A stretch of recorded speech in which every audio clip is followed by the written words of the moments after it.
Estamos de volta e na semana passada não tivemos a possibilidade de estarmos aqui porque a minha mãe estava internada, não estava bem, a idade já também bem avançada. E na sexta-feira nós estivemos acompanhando a minha mãe, já estava no processo de desencarne.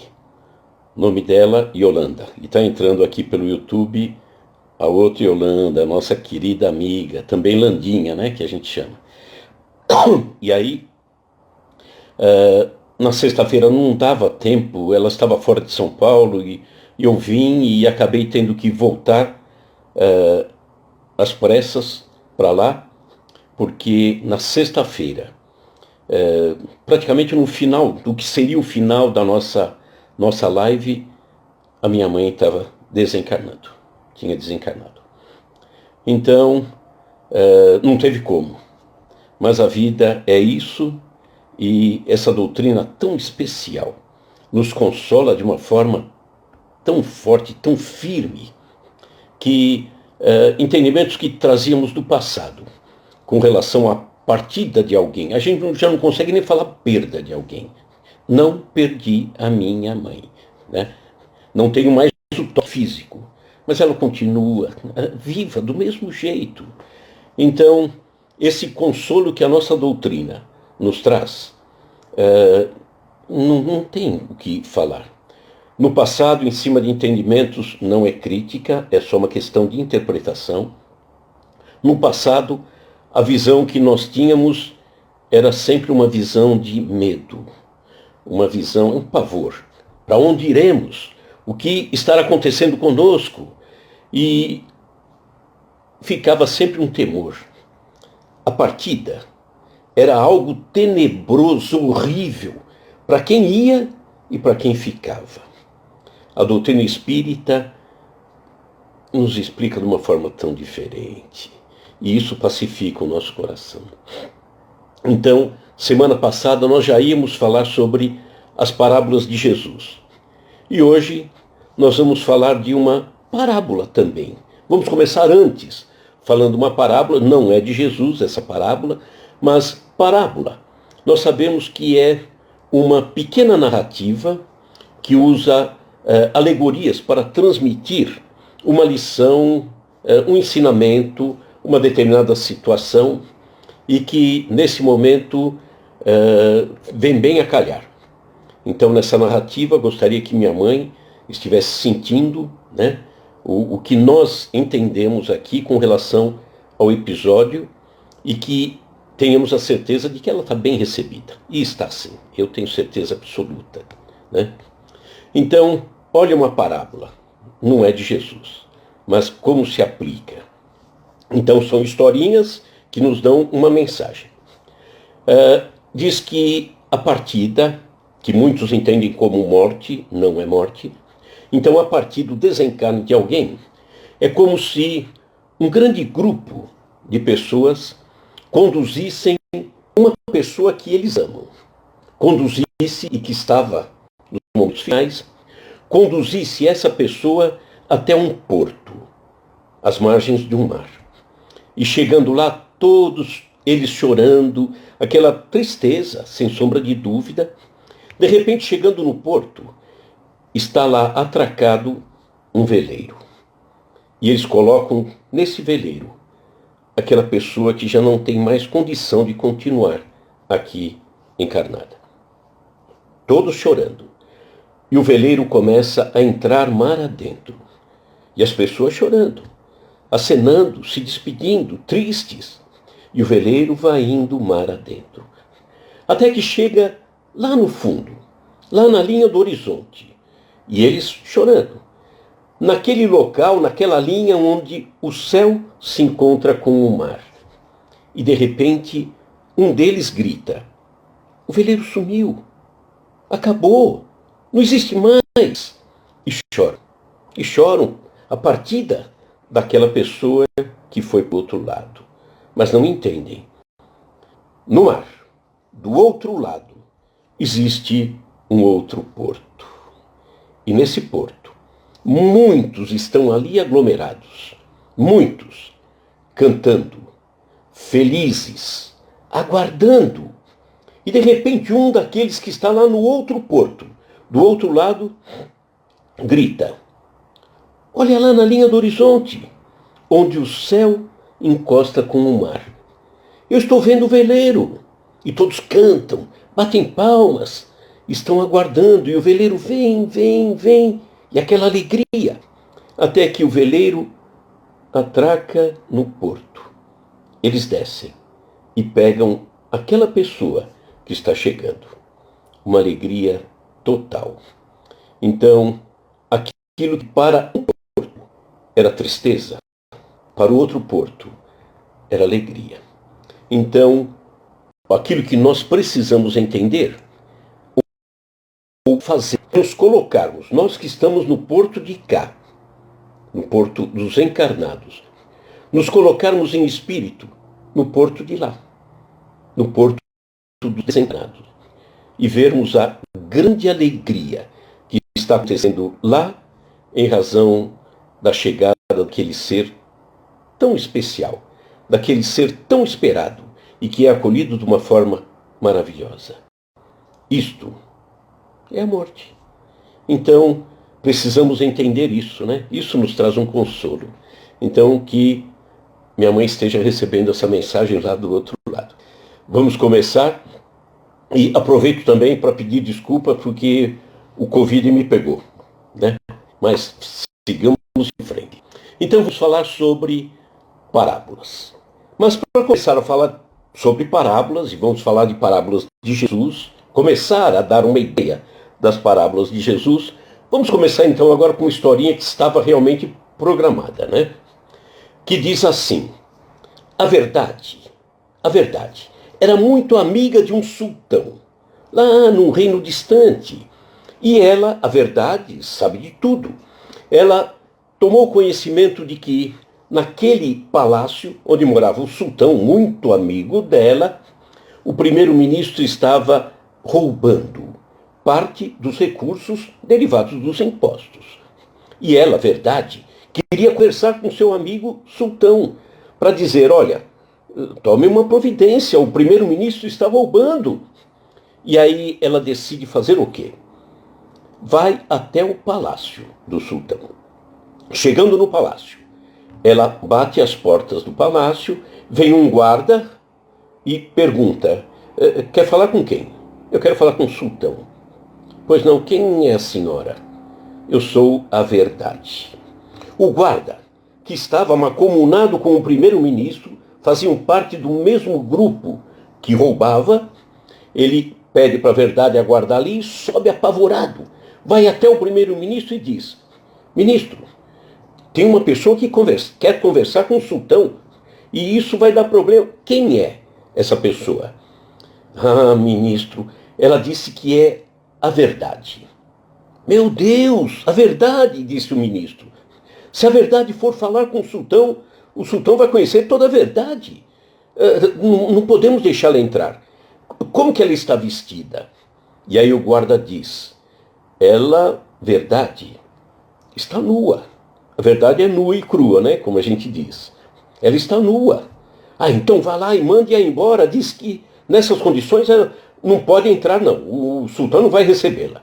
O guarda vai, manda a verdade embora. E aí a verdade pensa em outra alternativa.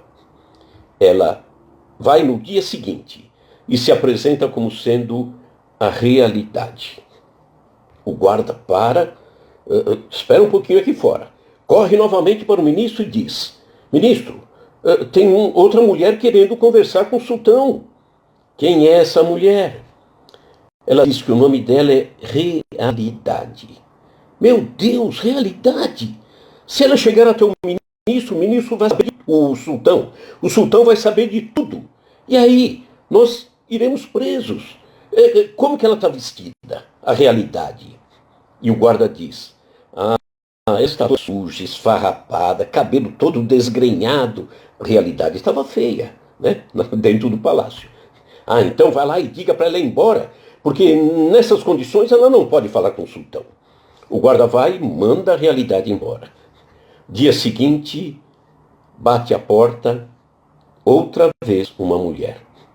E o guarda pede para guardar, vai até o sultão e diz, até o ministro e diz, ministro, está aí fora uma pessoa que quer falar com o sultão. Mas quem é ela?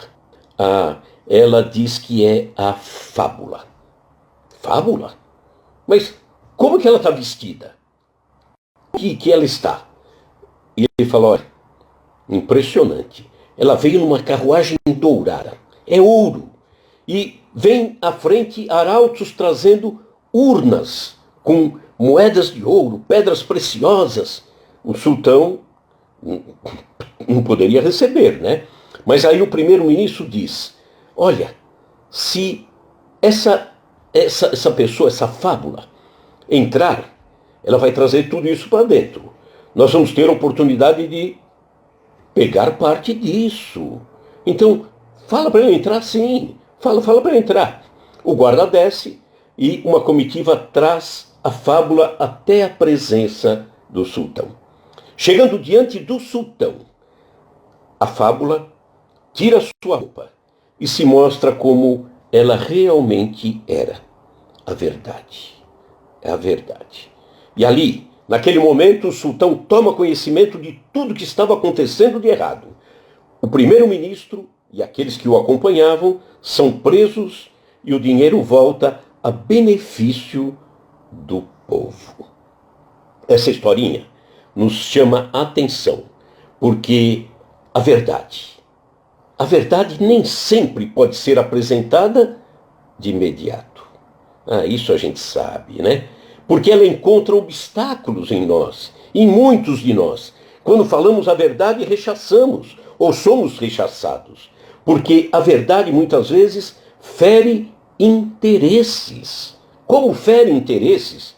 Então, às vezes, a verdade é colocada diante de mim, mas se interesses que eu tenho vão ficar de lado, eu prefiro não conhecer a verdade. Isso me faz lembrar episódios. Por exemplo, na minha casa espírita, a nossa querida fraterna. Quando começamos o curso, na época em que eu era monitor do curso, quando começava o ano, até o meio do ano, o primeiro ano, a turminha que chegava naquele ano, tinha um número bom, muito grande. Mas, no decorrer do tempo, diminuía. Diminuía por quê? Eu comecei a pensar depois, o que está acontecendo? Exatamente isso. A verdade. Quando a verdade começa a ferir interesses, quando a verdade é colocada aqui dentro, de modo que a nossa consciência pesa, quando nós frontalmente deixamos a verdade de lado, intencionalmente deixamos ela de lado, aí começa um peso, começa um embate aqui dentro. E aí eu uso até uma comparação.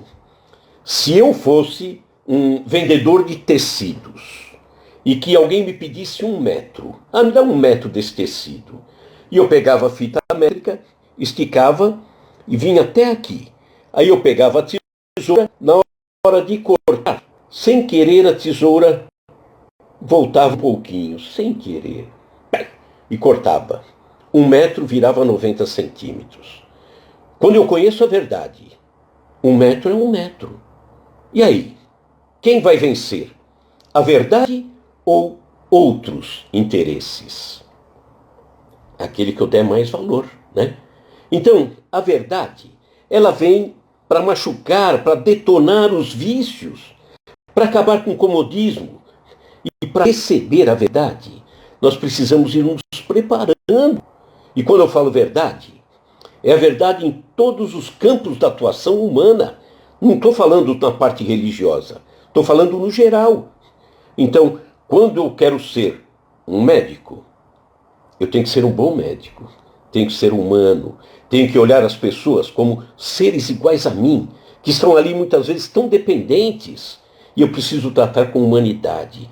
Se eu sou um pedreiro, eu tenho que construir a casa com toda a segurança, para que ninguém se machuque naquele local. Então, para receber a verdade, para fazer o melhor, eu tenho que ir me preparando. Então, fábula. Foi a fábula que se mostrou ali aos poucos e que mostrou a verdade no final. Então a fábula, ou a parábola, ou o conto, porque é tudo a mesma coisa, parábola é uma pequena narrativa que usa alegorias para transmitir uma lição moral, uma mensagem, e as parábolas são muito comuns na literatura oriental. Era muito comum, hoje talvez já nem tanto. E consistem em histórias que pretendem trazer algum ensinamento de vida. Lá no Oriente era muito comum isso. Possuem as fábulas, as parábolas, os contos, possuem simbolismos, onde cada elemento dessa historinha tem um significado específico. A historinha que eu contei. O veleiro é essa transição. A linha do horizonte é quando você está indo para o outro lado, está mergulhando em outro mundo. Então, cada coisa tem o seu significado.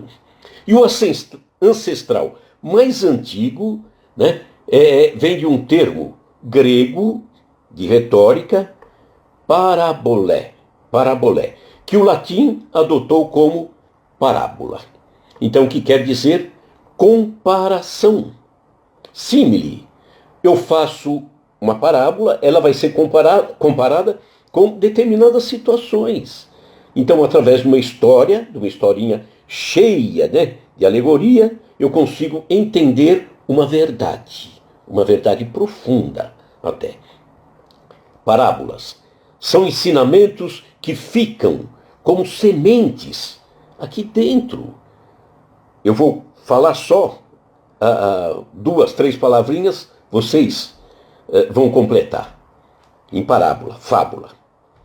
Quem tudo quer, todo mundo falou, nada tem. Né? Quem tudo quer, nada... Quando que foi plantado isso aí no teu coração? Lá atrás, na escolinha. Quem tudo quer, nada tem.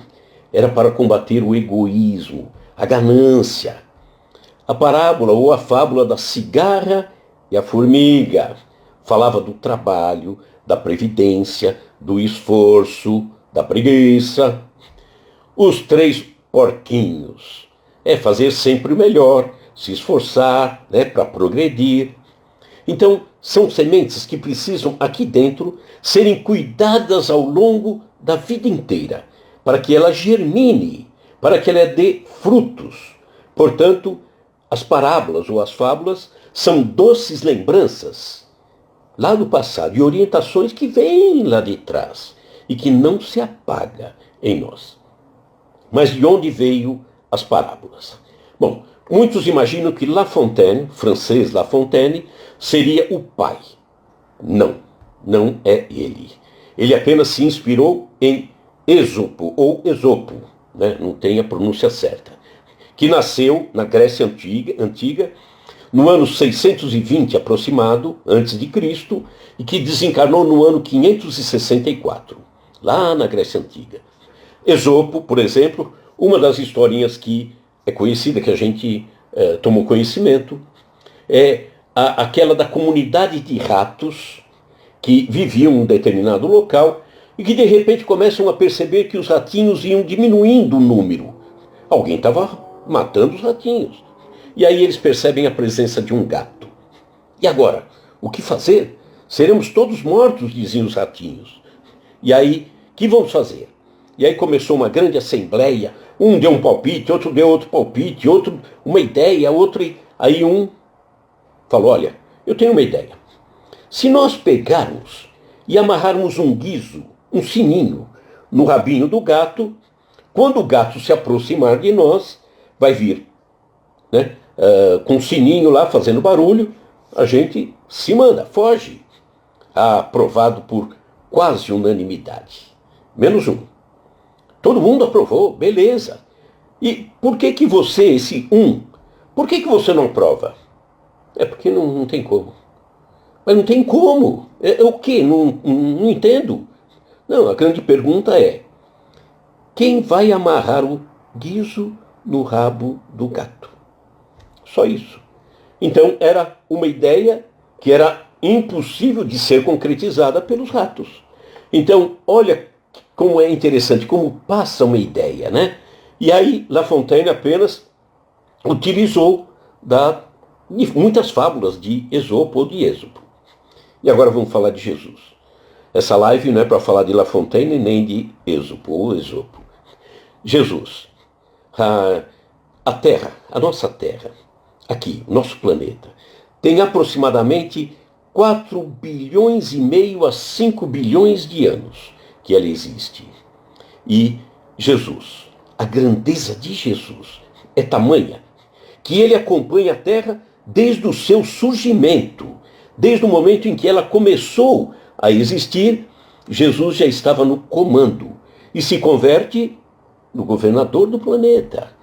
Ele cuidou desde a formação da Terra, a evolução do planeta, das espécies, a chegada do ser humano. Ele acompanhou tudo.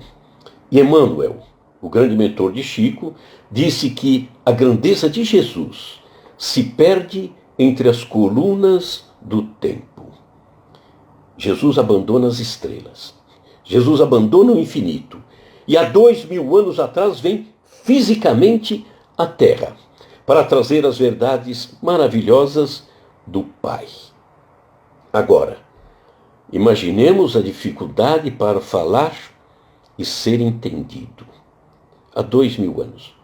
Que dificuldade que ele deveria ter. Imagine a dificuldade para nos falar de verdades tão grandiosas, tão maravilhosas, até porque a sua mensagem era a negação da realidade daquele tempo, 2000 anos, e também a situação daquele local, lá, a Palestina. Era muito difícil para Jesus deixar uma mensagem, né? Pessoal, sente aí, eu vou ditando, vão escrevendo, depois, amanhã quero lição de casa, tá? Não tinha como, não tinha, impossível.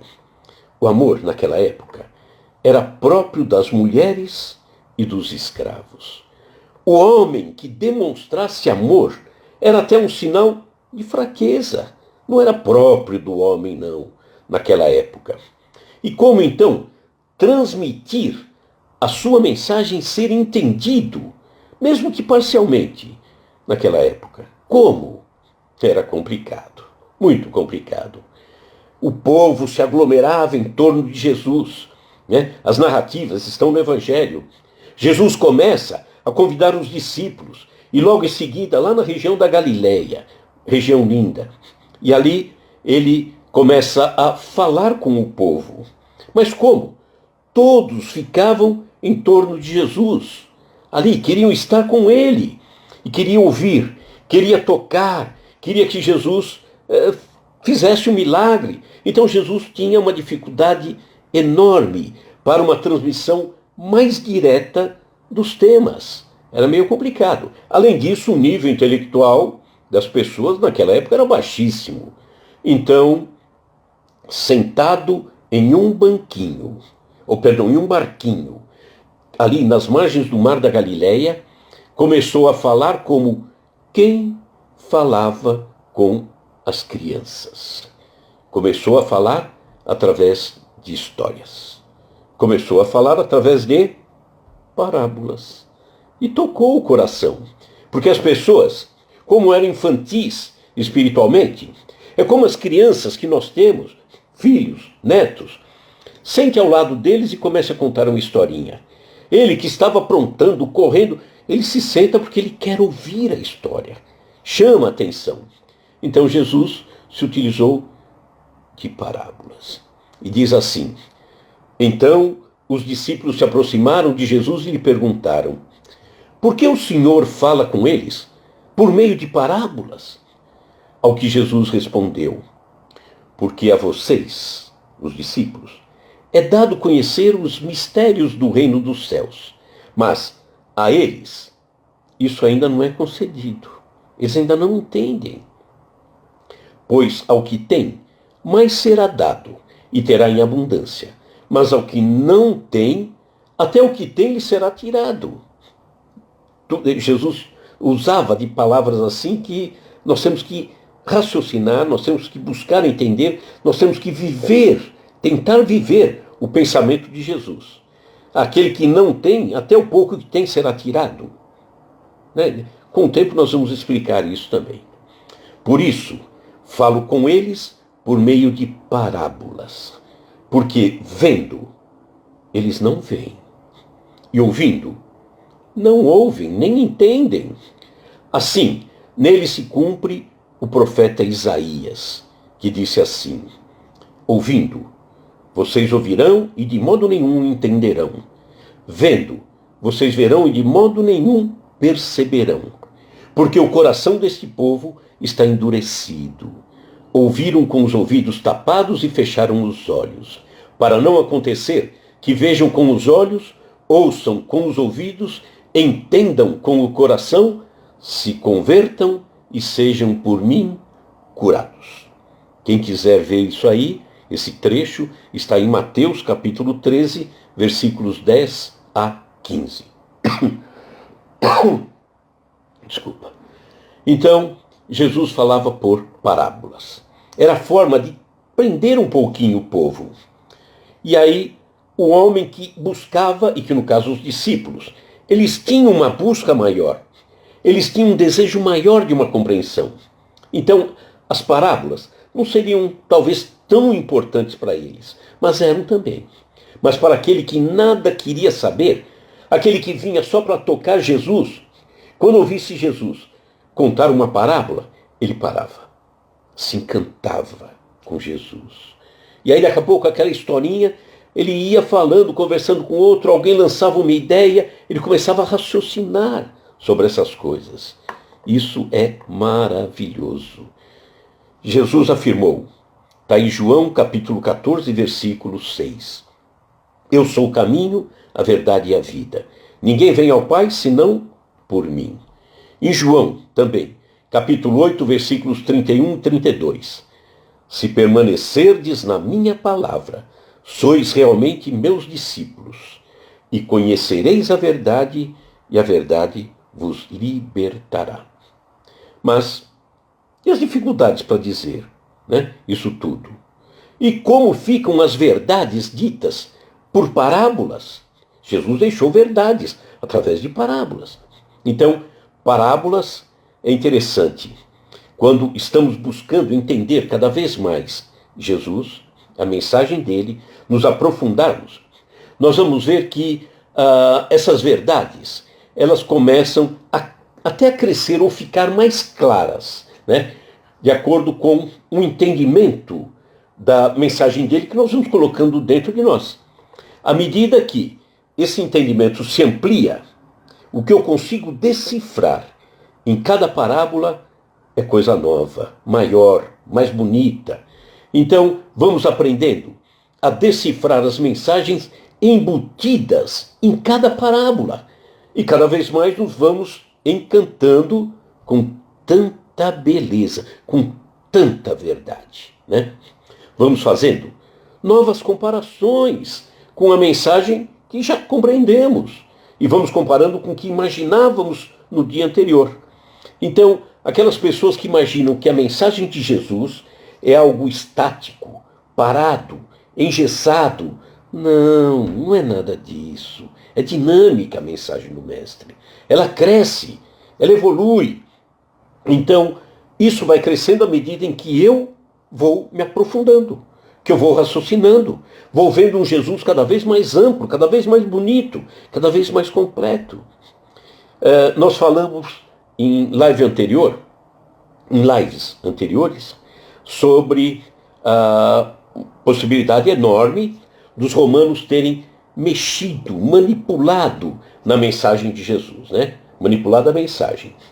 E aí eu arrisco dizer que as parábolas não. Eu não vejo o romano como tendo mexido, manipulado as parábolas. Por quê? Porque não faria sentido, né? Para entender uma parábola, ele teria que entender a mensagem. E aí ele vai mudar uma palavra, ou não faz sentido, ele não mudaria.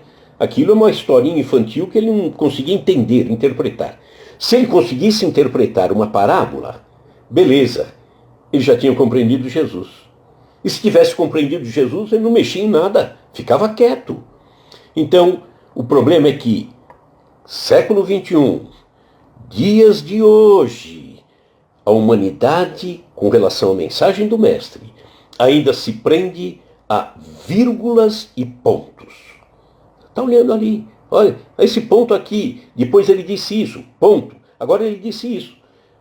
Ele vai na letra que mata e não vai buscar o espírito que traz vida, o espírito que vivifica. Nós precisamos ir atrás do espírito sentido, a beleza daquele conteúdo.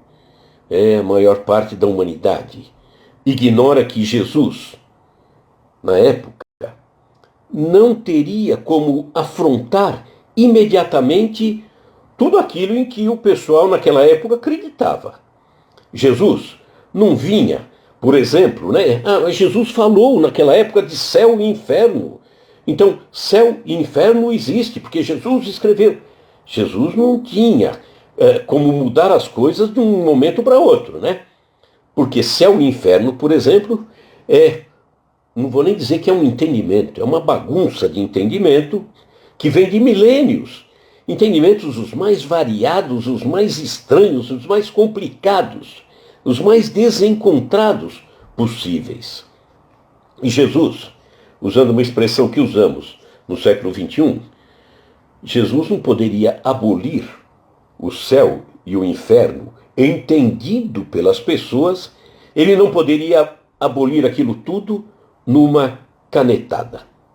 Está abolido, assinou e acabou. Não tem mais céu. Ninguém ia entender nada, ninguém ia compreender, ninguém nem iam aceitar isso. Então, Jesus falou que o céu e o inferno, lá na época, não existiam, não. Né? Aquele céu que a humanidade, ainda hoje, século XXI, tem tantas contradições, tantos entendimentos estranhos, embaraçados. Então, Jesus, lá há 2000 anos, deixou claro, e olha que interessante, muitos segmentos que leem os textos evangélicos e que continuam entendendo a existência de um céu e de um inferno. Não faz o menor sentido. Para todas as religiões, olha que interessante, todas as religiões colocam os atributos de Deus em igualdade. Deus, infinitamente bom, infinitamente justo. Deus é o nosso Pai, nos ama. Todo mundo, todas as religiões falam isso, né? E Jesus, além disso, ainda deixou nos textos evangélicos caminhos para a gente entender que não existe o céu e o inferno da maneira como nós entendemos. Há milênios, não é 1 ano, 10 anos, 100 anos, não. Há milênios. Só que segmentos religiosos que acabam lendo os mesmos textos, não juntam, parece que não juntam os pontos, ou não raciocinam. Querem ver? Por exemplo, afirmando que não existe céu e inferno, ele deixou uma parábola, por exemplo, da dracma perdida. Dracma perdida. Está em Lucas. Anotem aí, depois busquem, tá? Deem uma lida aí que vale a pena. Lucas, capítulo 15, versículos 8 a 10. A parábola da dracma perdida. A dracma é uma moeda daquela época. E diz assim, Jesus: ou qual é a mulher que, possuindo 10 dracmas e perdendo uma delas, não acende uma candeia, aquela luminária, né? Varre a casa e procura atentamente até encontrá-la? E quando a encontra, reúne suas amigas e vizinhas e diz: alegrem-se comigo, pois encontrei minha moeda perdida. Eu lhes digo, Jesus falando, que da mesma forma há alegria na presença dos anjos de Deus por ele usou aqui, né, na tradução, por um pecador que se arrepende. Um pecador que se arrepende. Né? Então, ele está dizendo aqui de que aquele que se perdeu vai ser encontrado. E não ficou só nisso, não. Nós vamos continuar. Né? Então, se eu tenho 10 dracmas, se eu falar assim, perdi uma, mas tenho 9. Não, para Deus não vale isso. criei 10 pessoas. Uma se perdeu, tenho 9. Essa aqui que se perdeu é tão importante quanto aquela que está em primeiro lugar. Em termos de evolução, somos rigorosamente iguais. Rigorosamente iguais. Somos amados por Deus na mesma intensidade. Amém aquele que se perdeu. Joga fora. Não. Aí vem Jesus e diz, ovelha perdida. Olha a beleza. Está em Lucas também, capítulo 15. Ele diz assim, todos os publicanos e pecadores, é problema de tradução, porque pecado não é legal, estavam se reunindo para ouvir Jesus. Deixa eu só tirar aqui que está... Fechar uma... e diz assim, né? Mas os fariseus, os mestres da lei, o criticavam.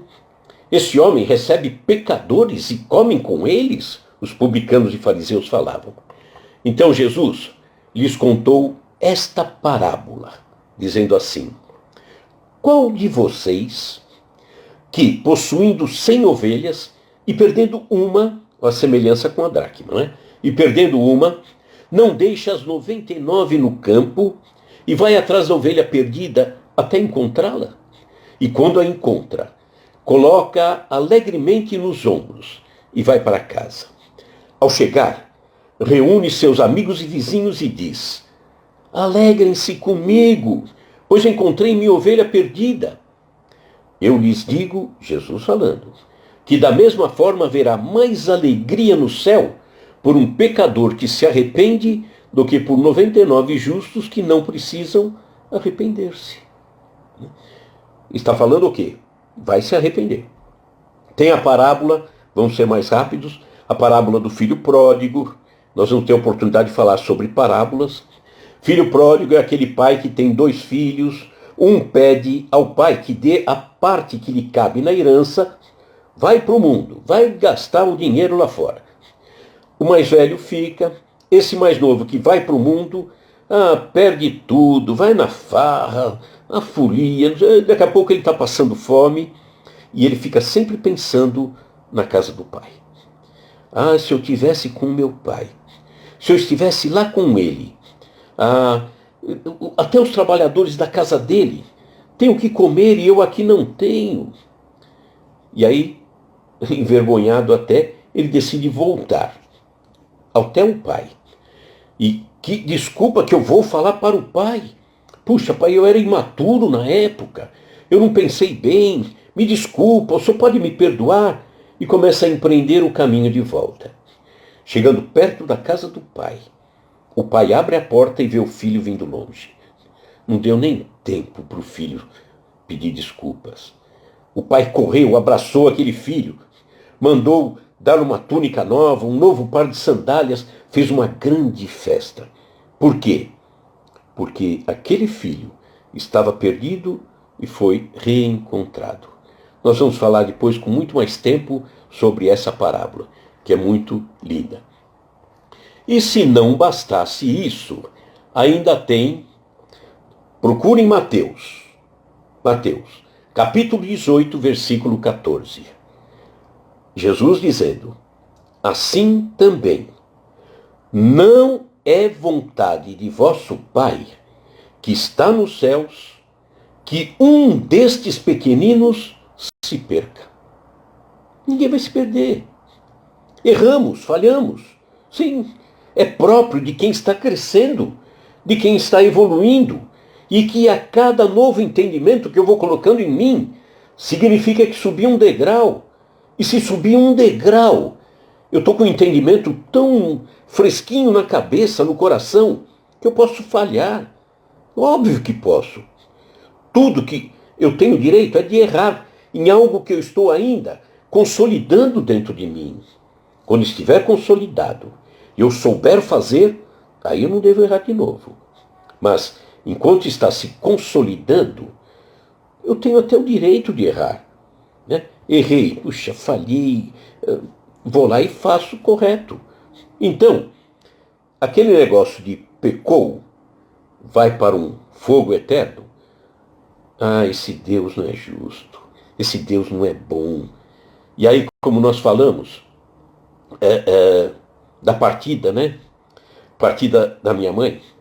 Imagine se eu trouxesse nesse momento, no coração, esse entendimento. O que será que minha mãe errou?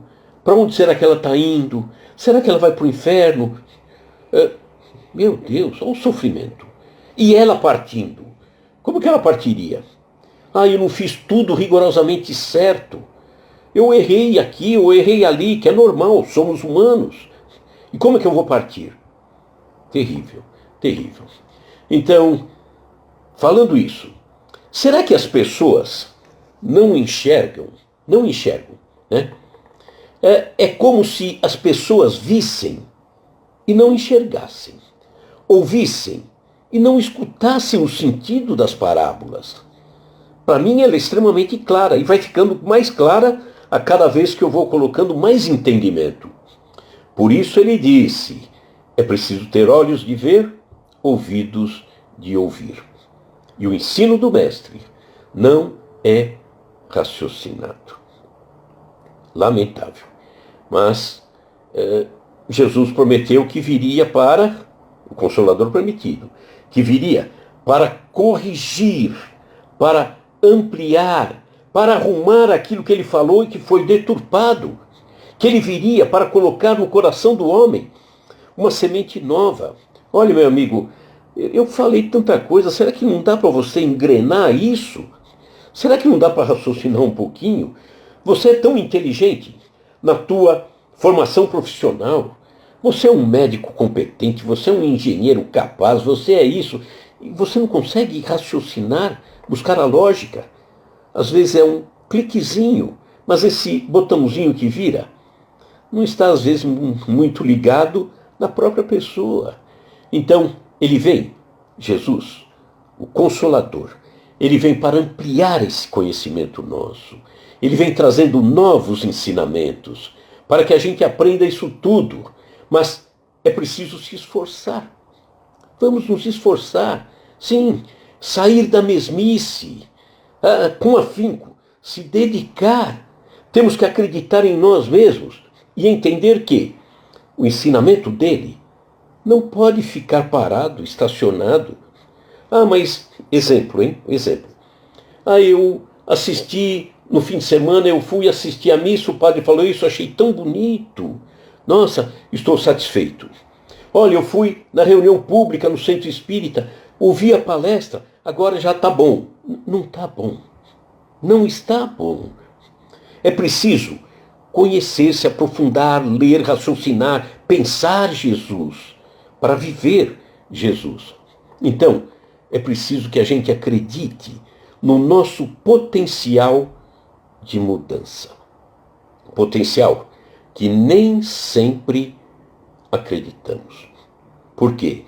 Porque ficamos muitas vezes estacionados, parados. Então temos que tomar decisões e que muitas vezes é difícil de ser tomada. Ficamos adiando, deixa para depois. Eu vou fazer isso quando for mais velho. Olha, eu vou me dedicar a essa religião, vou me dedicar a um trabalho dentro de um centro, quando eu tiver aposentado, ou quando tiver uma aposentadoria maior, ou quando, não sei, a gente vai.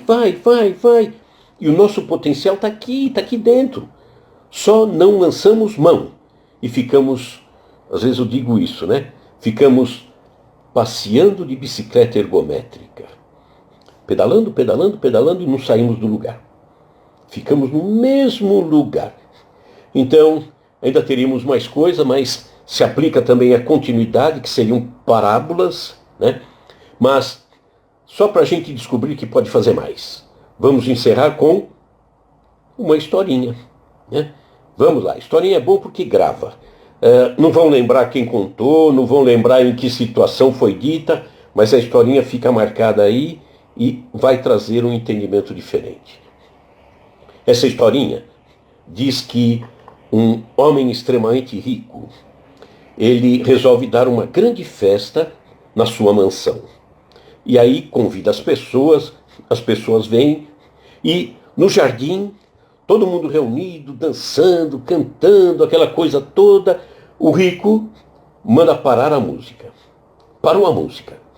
E ele vai e diz: atenção, pessoal, olha, eu tenho uma oferta para vocês. Bom, vamos lá. Olhem aí do lado. Estão vendo uma piscina? Essa piscina está cheia de crocodilos selvagens. Ah, famintos. Faz um mês que eu não jogo comida para eles. E eu estou disposto a dar o meu carro para quem pular na piscina e sair vivo. Ninguém falou nada, todo mundo quietinho. Aí o rico disse: eu vou melhorar a oferta. Olha, quem pular e sair vivo, eu vou dar o meu carro e o meu avião. Nada, ninguém se aventurou. Todo mundo com medo, tremendo. Vou melhorar a oferta. Quem pular na piscina eu darei o meu carro, o meu avião e essa mansão. Alguém dentro da piscina. Aquele alvoroço, todo mundo olhando. E lá dentro um rapaz se debatendo com os crocodilos e segura um focinho do outro, a cauda do outro, vai. De repente ele consegue sair da piscina. Todo rasgado, mas saiu. E o rico vai até ele. Mas que coisa maravilhosa! Você conseguiu! Olha, onde que eu mando entregar o carro? Eu não quero carro, disse o rapaz. Eu tenho lá se alguém tiver, né? É só um exemplo. Eu tenho lá, então vou abusar. Eu tenho lá o meu Fiat 147, acho que ninguém tem, hein? Fiat 147, mandei fazer o motor, troquei os pneus, ele está ótimo, não quero seu carro, não. Bom, então, o avião, quando você vem pegar? Deus me livre, eu tenho medo de altura. O que eu vou fazer com o seu avião? Eu não tenho coragem de subir num avião. Bom, e quando você vem morar aqui na mansão, ela é sua. Eu não quero sua mansão. Eu moro lá na minha casinha, humilde, pobre, mas é lá que eu sou feliz. E aí o rico pergunta: mas, afinal de contas, então o que é que você quer? Ele responde: eu só quero descobrir quem foi que me empurrou. Só isso, né? A vida para nós é assim. A gente tem um potencial fantástico. A gente poderia fazer tanta coisa. A gente poderia compreender Jesus, estudar Jesus, dar mais tempo para estudar, para conhecer, para raciocinar, para discutir. A gente poderia fazer e não faz. De repente, vem uma doença. A doença está nos empurrando para dentro da piscina. De repente vem a partida de um ser que nós amamos. É a partida de alguém nos empurrando para a piscina. Será que precisamos um empurrão na piscina para despertar? Pode ser que seja tarde. Amigos, encerramos. Já está na hora. Semana que vem continuamos. E Jesus no coração, álcool em gel na mão. Eu que o diga com o Covid aqui. Tá bom? Pessoal, uma grande alegria. Muito obrigado por estarmos juntos. É uma alegria. A semana passada, uma tristeza enorme, partida da minha mãe, mas também uma tristeza de não podermos estar juntos. Tá? Grande abraço. Semana que vem continuamos, hein? Jesus no coração, álcool em gel na mão. Muito obrigado. A recuperação já está a todo vapor aí, tá? Obrigado, Tatiane. Obrigado, Tatiane. Um beijão a todos. Bom fim de semana. Semana que vem, novamente juntos, tá? Fiquem com Deus. Muito obrigado, pessoal. Tchau, tchau.